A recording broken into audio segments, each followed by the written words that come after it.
This is a hearing of the budget of 2025. Nasaan dito ang confidential funds? Hello mga lods, tingnan nyo itong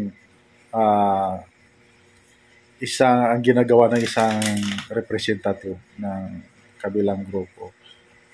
Pinagpipilitan niya na i-explain ni VP Sara yung confidential fund. Alam naman natin na confidential fund, kaya confidential yun. Kasi hindi pwede i-explain. Hindi pinagpipilitan ng confidential. I-explain mo doon sa isang convicted na alleged pa na sa kaliwang grupo.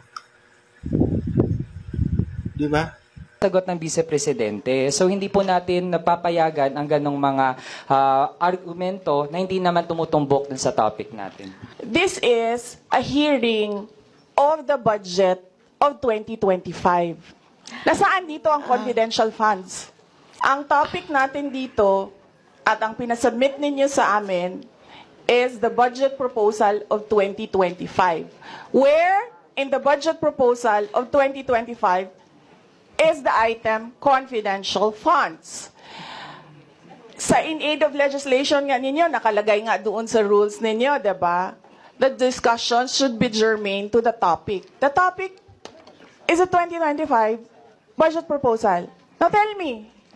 Madam Where Vice is President, the Honorable Franz confidential Castro has already provided a sufficient explanation for why she asked the question. So please proceed with your answer. Madam Chair, It's a very why are simple we discussing the budget of 2023 and 2024? Madam Chair. Yes, you may proceed. I request that the chairperson of the Finance Committee preside over this hearing.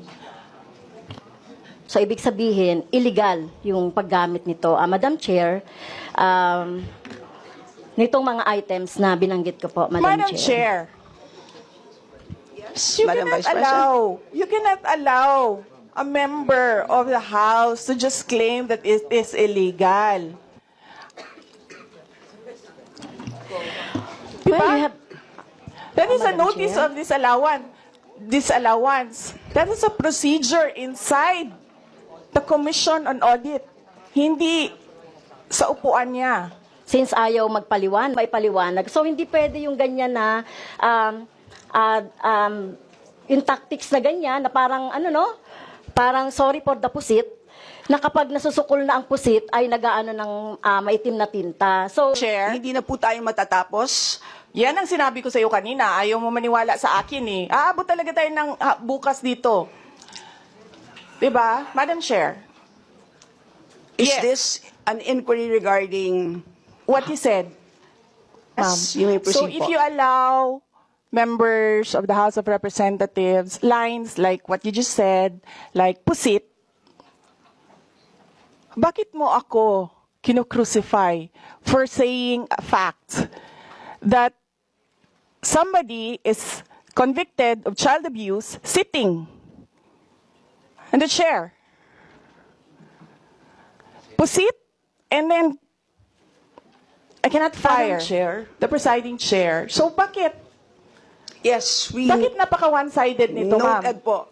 Dahil ba madami kayo dyan sa kabila at nag-iisa ako dito? We're not talking to our resource speaker, because she's asking a question and she's accusing some of the members of this committee. I just would like to find out if we are the ones that have the right to ask questions and her right is to answer the questions of the committee. Okay, so with Yun lang that- po sa akin yung point of order, Madam Chair. Yes. I think you understand me, Salas. Madam Vice President. Am I right? No, sir. I'm gonna ask the chair to ask you to clarify what are my accusations. Yeah, please wait to be recognized, ma'am.